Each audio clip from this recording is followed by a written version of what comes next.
राम जय सीताराम सीताराम जय सीताराम।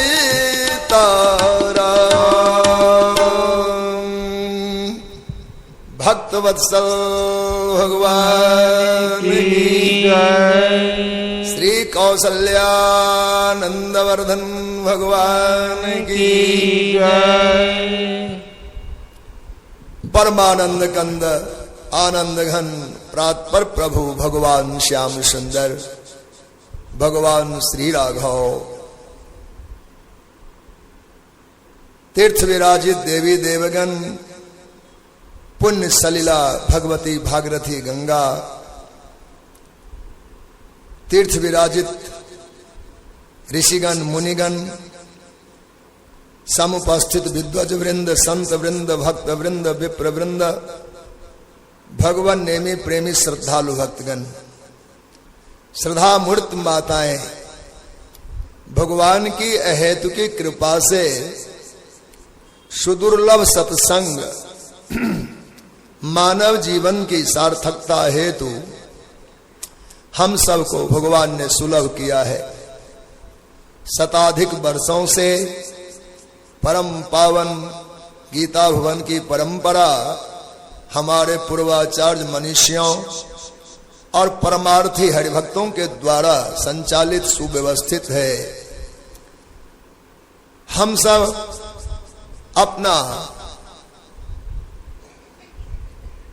आत्महित के साधनों को यहाँ अपने अपने पात्रों में भरकर अपने निजी जीवन में निजी क्षेत्र में निजी निवास में उपासना पथ पर में तल्लीन होते हैं।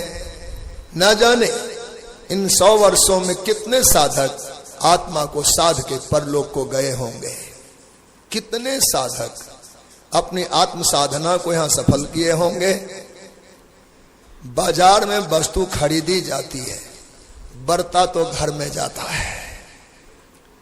सामान दुकान से खरीदने के बाद दुकान पर टिकते कहां, उसके बाद तो सामान की उपयोगिता क्या है, उसका कैसे अपने परिजनों में प्रसाद बनाया जाए, यह तो घर की व्यवस्था है। यह साधना केंद्र, यहां साधक आकर साधना के नुस्खे नए नए सीख कर जाए और अपने अपने निवास में जहां उनको अपनी सब प्रकार की अनुकूलता है वहां अब जी भर के उन साधनों को अपने जीवन में उतारे। और वह साधना सहस्रों साधकों को परम पद की प्राप्ति करा दिया है, कराता रहेगा। वस्तु का समुचित सदुपयोग हम जान जाए तो लाभ होगा ही। हम भागवत मंत्रों से अभी आरंभ करने का भाव रखे थे, पर यह भाव मन में आया। कल हम सब जगतगुरु भगवान के मुखार बिंद से सत्संग को श्रवण कर रहे थे और पूरे उद्घोष पूर्वक जितनी क्षमता थी बल्कि उनसे भी अधिक बल लगा करके उन्होंने नाम कीर्तन गाया। और हम सब प्रेमी उन नाम रस में सराबोर हो रहे थे। वास्तविकता क्या है? यही उपासना का परम फल है, जो जुगों जुगों से हम सुनते आए हैं, भावी जुगों में सुनते रहेंगे। सत्संग में कुछ बदला नहीं जा सकता, यही प्रसाद होगा। जो ग्रंथ में वर्णित प्रसाद है, ऋषि मुनियों के विचार हैं, इन्हीं को हम सुनाएंगे और परंपरा के संत परंपरा की धारा में बहते आएंगे, सुनाते जाएंगे। वस्तु वही होगी, वही राम कृष्ण। जग में सुंदर है दो नाम, चाहे कृष्ण कहो या राम। इन्हीं की गाथा संतों के मुख से हम सुनते आ रहे हैं, सुन भी रहे हैं, सुनते भी रहेंगे। इन्हीं में किन्हीं ने अपने को साध लिया, कोई साध रहे हैं, कोई साधेंगे। अपने घर के वातावरण में हम लोग एक बात देखते हैं, कि कई स्वभाव से हंसोर होते, हंसने वाला बच्चा जिसको खुश मिजाज कहते, हमेशा प्रसन्न रहने वाला, हंसने खेलने वाला, और माहौल में 10-5 लोगों के बीच में जो हंसता नहीं है उसको लोग गुदगुदी लगा देते हैं। अब एक बार 2 बार उसको जब स्पर्श करेंगे तो गुदगुदी लगेगी, और गुदगुदी लगेगी तो हंसने लगेगा। चाह यही थी कि वो भी हंसे, सब हंस रहा है तो एक क्यों छुपे, उसको हंसाने का प्रयास हम में से रिश्ते नाते भाई बंधु जो विनोद कर सकते हैं वो उनको हंसाने का प्रयास कर, और वो भक्त अब हंसने लगा। जानते हैं जुगों से साधु हम लोगों को हंसाने में लगे हैं। हम संसारी चुप्पी साध रखे, इतना सुना, इतना पढ़ा, इतना किया, पर वहां तक पहुंच ही नहीं पाते। तो साधु समय समय पर आकर के हमको उंगली लगा करके उकसाते हैं, किसी तरह हम हंस सके। तात्पर्य क्या है? भजन का अंतिम फल है गाना। भजन का अंतिम फल है गायन, अर्थात भगवान को हम गावे। अभी गाने की स्थिति में नहीं आए हैं, और उस अवस्था को पहुंचाने का ही पूरा प्रयास है। जितनी साधनाएं, जप हो रहा है, तप हो रहा है, उपासना हो रही है, व्रत हो रहा है, सत्संग किए जा रहे हैं, ये सारे उपाय होने के बाद फिर भी हम में अभी वो हंसी से तात्पर्य है गाने की स्वाभाविक वृत्ति नहीं बन पाई है। अभी हम आपसे आप जहां हैं गुनगुनाने लग जाए, ऐसी स्थिति हमारी नहीं बनी। अब कोई महात्मा कीर्तन कराए तो हम तो कर लिए, और वो चुप हो गए तो हम चुप हो गए। अब हम जहां भी होंगे ऐसे चुपचाप बैठे रहेंगे। स्वाभाविक वृत्ति हमारी कीर्तन की नहीं बनी है, यही कहे हंसी।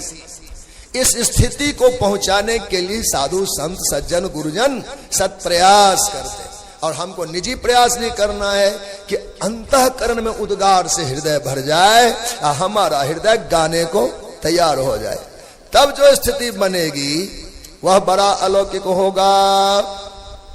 भागवत जी में वर्णन है, संकीर्त्यमानो भगवान अनंत श्रुतानुभावो व्यसनम हि पुंसाम प्रवेश्य चित्तम विधनोत्यशेषम यथा तमोर्को ब्रह्मवति बातः।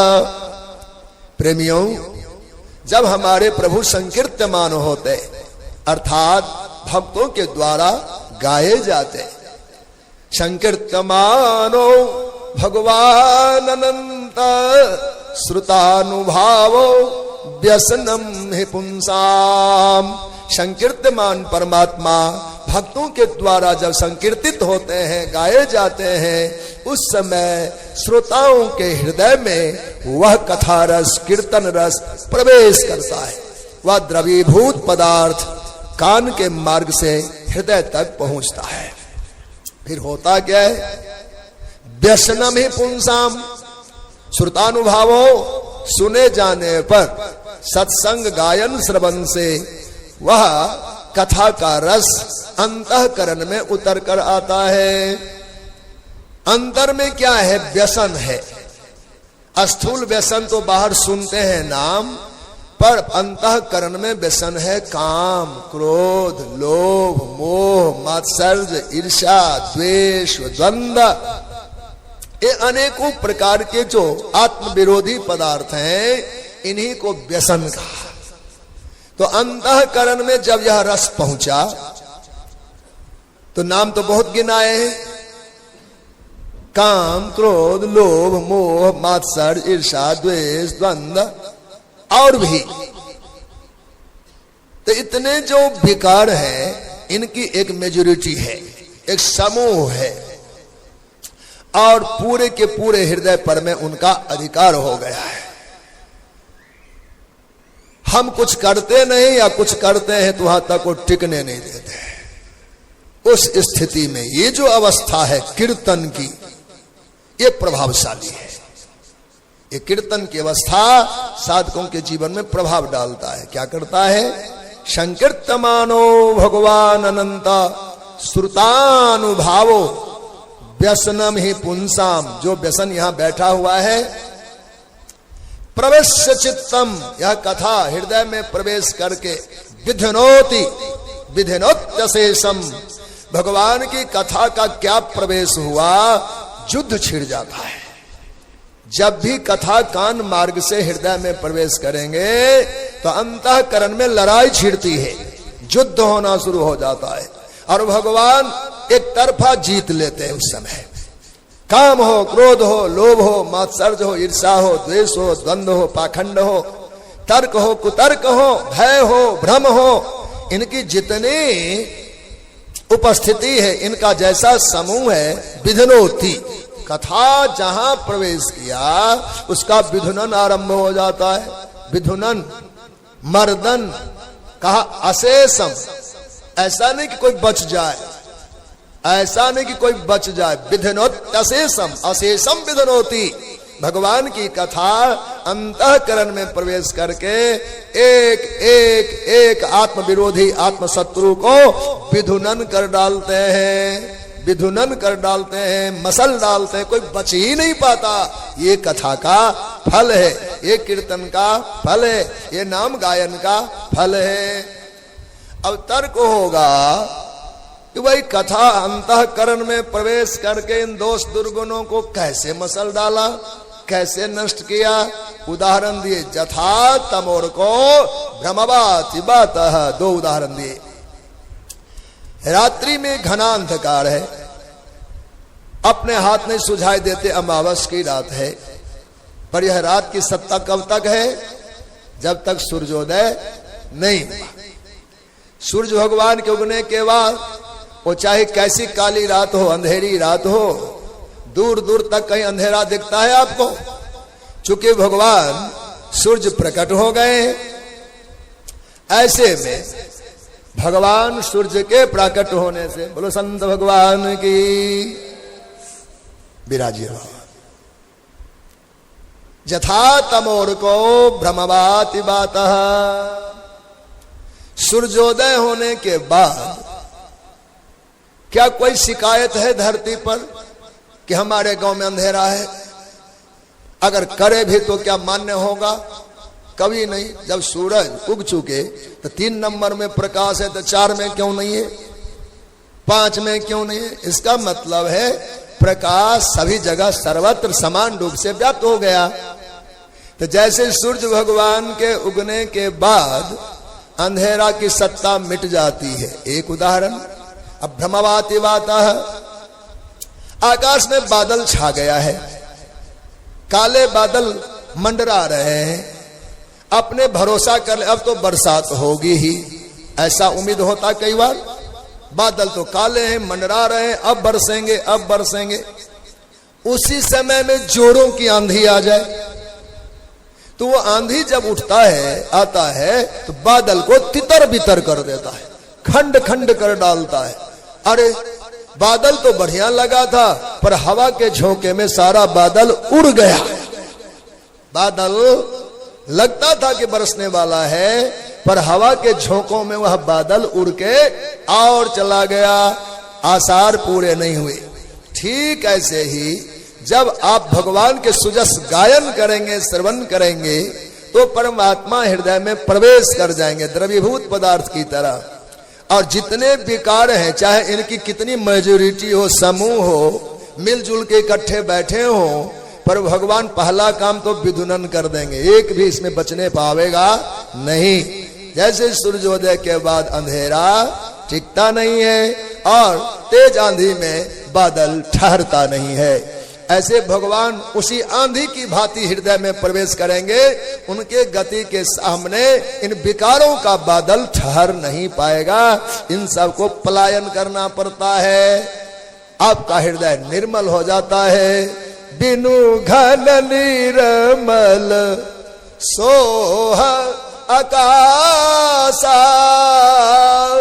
बिनु घन निर्मल सोह आकाशा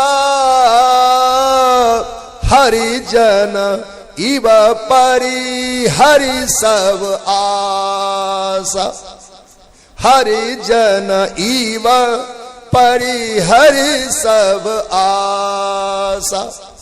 आज वास्तव में हृदय कितना निर्मल हो गया। जैसे शरद ऋतु में आप आकाश पर में दृष्टिपात करेंगे तो कहीं से आपको बादल का खंड दिखाई नहीं देगा। निर्मल आकाश में केवल और केवल चंद्रमा का दर्शन होता है रात्रि काल में, शरद रात्रि में। सिवाय चंद्रमा के आकाश में और कोई बादल खंड आदि नहीं होते। तो जब साधक इस पथ पर चले और भगवान के सुजस गायन कीर्तन करने लग जाए, श्रवण करने लग जाए, तो अंतःकरण उतना ही निर्मल हो जाएगा जैसे शरद रात्रि का आकाश। केवल आपके राम जी होंगे, अन्यथा कोई भी कारण अंतःकरण में नहीं होगा। ये उपासना की महिमा है, ये संकीर्तन की महिमा है। तो हम प्रश्न विचार रखें कि गुदगुदी लगा के जैसे हंसाया जाता है, ऐसे वर्षों तक उपासना करने के बाद जब इस सिद्धि को हम प्राप्त करेंगे कि अब जब तब गुनगुनाने लगेंगे तो समझना भजन की सफलता हो गई है। क्योंकि आपको चैन नहीं है, बिना गाए रहा न जाए, बिना गुनगुनाए रहा न जाए। जहां है वहां एक अलग अलमस्ती है, ठाठ में है, मौज बन रहा है, गुनगुनाए जा रहे हैं। तो भगवान नाम का गायन करना चाहिए। यह गायन सर्वथा सिद्धि को प्रदान कराने वाला है। बा गदगदा द्रवते जस्य चित्तम, ये इस स्थिति को कब पाएंगे हम? अभी नकली हंसी और असली हंसी में भी अंतर है। अपने लोग पार्क में देखते हैं, बहुत लोग अपना दैनिक व्यायाम आदि करने क्रम में हंसते भी हैं। कई देर हंसते, पर उनकी हंसी में उनका मौलिक स्वरूप प्रकट नहीं होता। क्योंकि वो बेचारा जैसे हा हा हा कर लेता है, फिर भीतर में गुदगुदी तो लगी नहीं है, तो हंसना क्या। उनके जो रोम हैं, उनकी जो मांसपेशियां हैं, उनके जो तंतु हैं, जिनको खुलना चाहिए हंसी के माध्यम से, वो नकली हंसी से नहीं खुलता है। असली हंसी होवे तो आनंद आता है, भीतर से खुशी बनती है। तो जब आपका अंतःकरण सत्संग के व्याज से, श्रवण से इस अवस्था को प्राप्त हो जाएगा कि चाहे जब गुनगुनाने लगेंगे तब किसी रोक के रुकेंगे नहीं। उस समय लाज नहीं सताएगी, दाएं बाएं नहीं देखें। कई बार होता है लोगों को बड़ा मजा आया, ताली पीटने लगे तो बगल वाले को देख के फिर हाथ रोक लेते हैं। कई बार मन हुआ खूब उद्गार से गावे, आसपास को देख के फिर संकोच कर जाते। ये स्थिति हो जाती, परिपक्वता आई नहीं, भाव में डूबे नहीं है। और जब उस अवस्था को प्राप्त हो गए, कुछ नहीं, अपनी स्थिति। भांग खा लेने वाला ठठा के हंसता रहता है। भागवत में आया है, बासो विसर्ज तथा मदरा मदांधा। उदाहरण विचित्र दिया, मदरा पीने वाला, उसके कमर से कपड़े खुल जाते हैं कई बार, उसको सुधबुध नहीं होती। बासो विसर्ज जथा मदरा मदांधा। मदरा पीने वाला इस नशे में डूब जाता है कि शरीर की सुधि ही नहीं रहती। तन का वस्त्र कब खुल गया उसका इसकी कोई ज्ञान ही नहीं है, परवाह भी नहीं। न तो ज्ञान है न ही परवाह है। ऐसा ही जब रसिक रस में डूब जाता है ना, तो फिर दाएं क्या और बाएं क्या कोई होश ही नहीं रहता। वो उन्मत्त होकर भगवान का नाम कीर्तन गायन करने लगता है। तब ये दशा बनती है जो अब कहने जा रहे हैं। बाग गदगदा द्रवते यस्य चित्तम रोदत्त वीक्षणम हससी क्वचिच्च विलज्य उदगायति नृत्यते च मद भक्ति जुक्तो भुवनम पुनाति। भगवान के वचन है, उद्धव जी को उपदेश कर रहे हैं। उद्धव, मेरा भक्त जब रस में सराबोर होता है तो उसकी वाणी गदगद हो जाती। चित्र द्रवीभूत हो जाता है। पहले भी उदाहरण दिया कि जो चूल्हे में तेज आंच जलाएंगे, ताप बढ़ेगा तो पकाने वाला जो पदार्थ है वो फनने लगता है। देखते हैं उसमें झाग गिरना शुरू हो जाता है। जब तक आनंद से विभोर होकर सुजस गान नहीं करेंगे तब तक हृदय पिघलेगा नहीं। अब पिघलना जरूरी है। आप लोहा का कोई सामान बनाइए, हाथ से कुरेज के कंपनी का नाम लिखिए तो लिखाएगा क्या? जो निर्माण करते आप लोग सामान बनाते हैं, उस सामान पर में कोई अपने कोई औजार से जो भी उसके वस्तु हो कुरेद के नाम लिखेगा तो कितना लिख पाएगा और कब तक लिख पाएगा? हजारों निर्माण हुए हैं आज की तारीख में सामान, और उसमें मेड इन इंडिया ही लिखना हो बेशक, तो आप हाथ से लिखवाएंगे तो कितना लिख पाएंगे? ठीक है ना? और जब वह पदार्थ कच्चा माल घुल गया है, छापा में फरमा तैयार कर दिए हैं, घुले हुए माल में छापा लगता गया, हजारों बर्तन छपते जा रहे हैं, उसकी कंपनी का नाम छपता जा रहा है। ये सब क्यों हो पाया? कि चूंकि पदार्थ घुला हुआ था, चूंकि वह पदार्थ द्रवीभूत हो गया, तो घुले हुए पदार्थ में आप कैसे भी कुछ डालिए उसके चिन्ह होते हैं। सीमेंट के इस बरामदे में दिन भर हम लोग पैदल चलते हैं, किसी की पैर की छाप उखड़ी क्या है? इतने संत महात्मा आए हैं। यही कच्ची लिपाई होती आज की, तो देखते हैं कई घरों में कुत्ता दौड़ के जो जाता है उसके पैर उखड़ जाते हैं। 100 साल कुत्ते के पैर छपे रह जाते हैं। सीमेंट पर पैर रख दिया और कच्चे पर रख दिया, कच्चे पर रखने से छापा बन गया। समझ में आई बात? ऐसे ही हम कुरेदने का काम तो कर रहे हैं, छापने वाला काम अभी बाकी है। हमारे चित्त में छापा पड़े, इसलिए चित्त को घोल बनाने की जरूरत है। ठोस पदार्थ पर तो मेहनत पड़ती है और छपाई होती नहीं। रगड़ते रहो कलम से, वो उभर के आएगा नहीं। घोल बना नहीं, उसमें जो भी मार्का लगाएंगे वो छप जाएगा।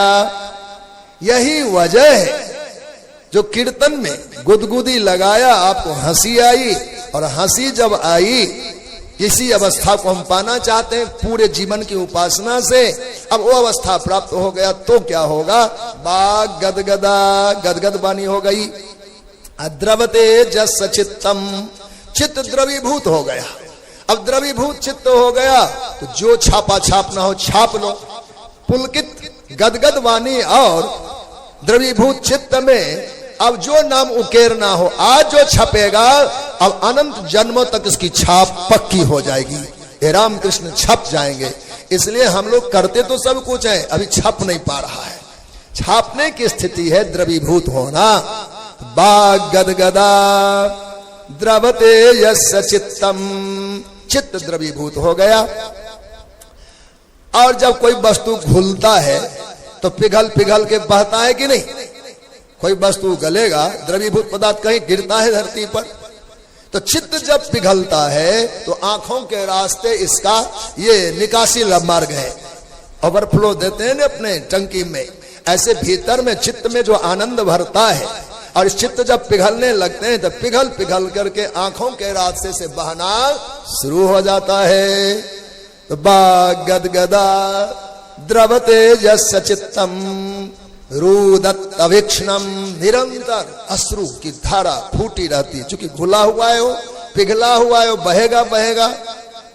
हससी क्वचित, लीला में डूबा हुआ है, बाहरी अध्यास से अपरिचित है, भीतरी आनंद था। प्रभु वियोग का दुख सताया, घुल कर बहने लगा। इतने में संजोग हो गया, हंसी आई। अभी वियोग हो रहा था, व्याकुलता ने उसको रुलाया और वो रस बहने लगा। इतने में आलिंगन प्राप्त हो गया। हंसी क्वचिच्चा, कभी जहां कन्हैया आया एक बार गलवाही दे के निकले, ओहो आनंद आया। हंसी क्वचिच्चा, अब हंसकर कन्हैया मिल गए तो लज्जा छूट गई। प्रियतम के मिलन में लाज छूट जाया करती है। तो बिलज्ज उदगायति, अब तक गायति अब उदगायति, और पागल हो जाता है साधक। जब कन्हैया का संस्पर्श हुआ ध्यान में, जहां रस से चित्त द्रवीभूत हुआ था, अब रुदन हो रहा था, इतने में संजोग हुआ, हंसी आई और प्रियतम मिलन की खुशी में और दुगुना जोर से साधक फिर उद्गार पूर्वक गाने लगा, बिलज्ज उदगायति, बिलज्ज उदगायति, लज्जा छूट गया है, उद्गायन कर रहे हैं, जोर जोर से सुजस गायन कर रहे हैं। और फिर क्या, नृत्यति च, नाचने लगता है, ताताए ने परवाह नहीं रह जाती, बिलज्ज उदगायति नृत्यते च। अब भगवान कहते, ये जो दशा तुम्हें हम बताया उद्धव, पहली बात वाणी गदगद हो, चित्त द्रवीभूत हो, उसके बाद हमारे प्रेम में सदा सर्वदा सराबोर उनकी आंखें रहे, रस बहता रहे, मेरा संयोग पाकर वो हंसता भी है, हंसी आवे, और फिर लज्जा छूट जाए, परवाह मिट जाए, नृत्यते बिलज्ज गायति, गाने लगे लज्जा छोड़ करके, नृत्यते च, नाचने लग जाए। अगर ऐसा एक भी भक्त है तो संपूर्ण धरा मंडल को पवित्र कर देगा। मद भक्ति जुक्तो भुवनम पुनाति, वो सामर्थ्य है भुवनम पुनाति, संपूर्ण धरा को पवित्र कर दे, ऐसी उनकी महिमा होती है। सत्संग क्यों सुने, एक बार तो सुन लिया, बात तो समझ में आ गई, फिर दोबारा यही क्यों आते हैं, हर साल के उत्सव क्यों मनाते हैं, हर मास क्यों आते हैं, हर 2-1 मास पर 10 दिन 5 दिन रहने क्यों आते हैं, क्या उसकी जरूरत है, वो होना चाहिए। वो क्यों, दूसरा मंत्र वहीं पर है, जथा यथात्मा परिमृज्यते असौ मत पुण्य गाथा श्रवणाभिधानैः तथा तथा पश्यति वस्तु सूक्ष्मम् चक्षुर्यथा अंजन संप्रयुक्तम। प्रेमियों, जैसे जैसे भगवान की कथा हम सुनेंगे, एक बार सुना, 2 बार सुना, अंतर पड़ता जाएगा, आनंद भी बढ़ता जाएगा, समझ भी बढ़ती जाएगी। एक बार में कुछ सुना समझा, आगे कुछ और समझे, उसी शब्द उसी मंत्र को सुनेंगे अनेकों बार, पर अर्थ में अंतर पड़ता जाएगा, समझ बढ़ती जाएगी। जथा जथात्मा परिमृज्यते असौ, मज्जन किसका हो रहा है, तन का मज्जन नहीं है, ये मन का मज्जन है, ये स्नान मन का है, सत्संग मन को नहलाता है। तो जथा जथा, जितनी बार इसमें डुबकी सत्संग की गंगा में हम लगाएंगे, तथा तथा परिमज्जन होगा, सफाई होती जाएगी मन की, अंतःकरण की। का परिमृज्यते असौ मद पुण्य गाथा श्रवणाभिधान ही, मेरे पुण्यमय चरित्र को, गायन को, सत्संग को साधक सुनते जाए सुनते जाए सुनते जाए, तो उसके चित्त की जो मलिनता है, जिसको मल विक्षेप आवरण आदि कहते हैं, वो सारी कालिख धुलती जाएगी। पीतल की टोपिया सालों से चूल्हे पर चढ़ते चढ़ते काला हो गया है, और ऐसे काले चूल्हे पर में तपे हुए लकड़ी के आंच से पका हुआ बर्तन, एक दिन चाहे इमली की खटाई या नींबू लगा देवी तो क्या पूरा रंग साफ हो पाता है? हाँ, आज से शुरू कर दिया है कि इसको चमकाना ही है, तय कर लिया तो रोज लगाओ इमली, रोज खटाई से माजो, 10-5 दिन की सेवा से पीतल अपने रंग को प्रकट कर देगा। ऐसे हमारी आत्मा इस समय वासनाओं के मलिनता से काला पड़ गया है। एक दिन कथा सुने, कुछ चमक तो आई ही है, पर फिर सुनेंगे कुछ और चमकेगा, और सुनेंगे तो चमकता जाएगा, और वो दिन भी दूर नहीं कि हम पूरे ही पूरे चमक जाएंगे। का वो कैसे? जथा जथात्मा परिमृज्यते असौ मत पुण्य गाथा, मेरी ही गाथा, मेरी गाथा से पवित्र होगा। वो आज कोई पाउडर एक आया है, क्या नाम है, बर्तन साफ करते हैं लोग, पीतल वाला, पीतांबरी, पूजा पाठ के बर्तन को पीतांबरी से माजने लगे, बढ़िया पाउडर है, बर्तन पीला जल्दी खुल जाता है। ये ठाकुर जी की कथा वही पीतांबरी है। कितना कालिक पड़ा हुआ अंतःकरण हो उसको चमचम कर देगा, चमका के रख देगा। कहा जथा जथात्मा परिमृजते असौ मत पुण्य गाथा श्रवणा विधान। अब देखिए तथा तथा, एक बार में नहीं चमकेगा, तथा तथा ठीक वैसे वैसे धीरे धीरे इसकी चमक बढ़ेगी। कहा कैसे बढ़ेगी? कहा चक्षुर जथा अंजन संप्रयुक्तम। किसी व्यक्ति के आंख की ज्योति चली गई हो, कम ज्योति हो, एक रोग होता है रतौंधी आदि, उनको दिन में सूझता नहीं, तो ऐसे नेत्र विकार उत्पन्न हो गए, आंख में ज्योति झिलमिला रहा है, तो अपने वैद्य की शरण लेता है। वैद्य जिसको सुरमा देते हैं, इसको रोज लगाना 1 महीने तक। और सुरमा लगाने वाला नेत्र रोगी आज सुरमा लगाया, कल उंगली गिने तो गिनाएगा क्या? वैद्य जी उंगली गिनवाते हैं ना, देखो कितना है, कहते हम 5, अब 3, अब 1। आंख जाओ जाओ ठीक होगा तो उंगली गिन के बताएंगे, और नहीं गड़बड़ है तो कहीं मारा नहीं दिखता, अब देखो तो नहीं दिखता, अब देखो तो, ऐसे वो परीक्षा करता है। ऐसे बार बार कथा सुनने से, एक बार कथा सुनेंगे चाहे 5 उंगली दिख जाए तो नहीं दिखेगा, दिखेगा झुंझलाहट रहेगी, इसमें धूमिल रहेगा। पर जब महीनों तक की कोर्स है उसकी दवा की, सुरमा लगाते रहे तो बात पक्की है। अब 5 उंगली यहीं से बता, हाँ भाई 5 है, ये अब 4 है, 3 है, 2 है, 1 है। ऐसे बार बार सत्संग सुनेंगे तो उंगली गिन सकते हैं। बोलो भक्तवत्सल भगवान की, तो फिर भगवान को हम देख पाएंगे। इसलिए यही अपने पास औषधि है सत्संग। तो जथा जथात्मा परिमृजते असौ मत पुण्य गाथा, मेरी पुण्यमय गाथा को सुनते सुनते तथा तथा ठीक वैसे ही वैसे जितनी बार सुनेंगे, पश्यति वस्तु सूक्ष्मम, ये बात ध्यान देने की है। पश्यति वस्तु सूक्ष्मम, अभी जो हम देख रहे हैं स्थूल देख रहे हैं, अभी जो हम पढ़ रहे हैं स्थूल पढ़ रहे हैं, लेकिन बार बार बार बार पढ़ने के बाद इन्हीं से उसके अंतर्निहित जो शब्द के अर्थ हैं सूक्ष्म होता जाएगा, और सूक्ष्म होगा, और सूक्ष्म होगा। एक बार में कुछ समझे, दोबारा में कुछ और समझे, अरे अब तो और कुछ समझ गए। यही रामायण जी होंगी, बार बार आप पढ़ेंगे, पर अब तक जो समझा है उससे कहीं और गहराई में आप प्रवेश कर जाएंगे। होगा ये तब जब बार बार सत्संग को अपनाएंगे, बार बार सत्संग करेंगे,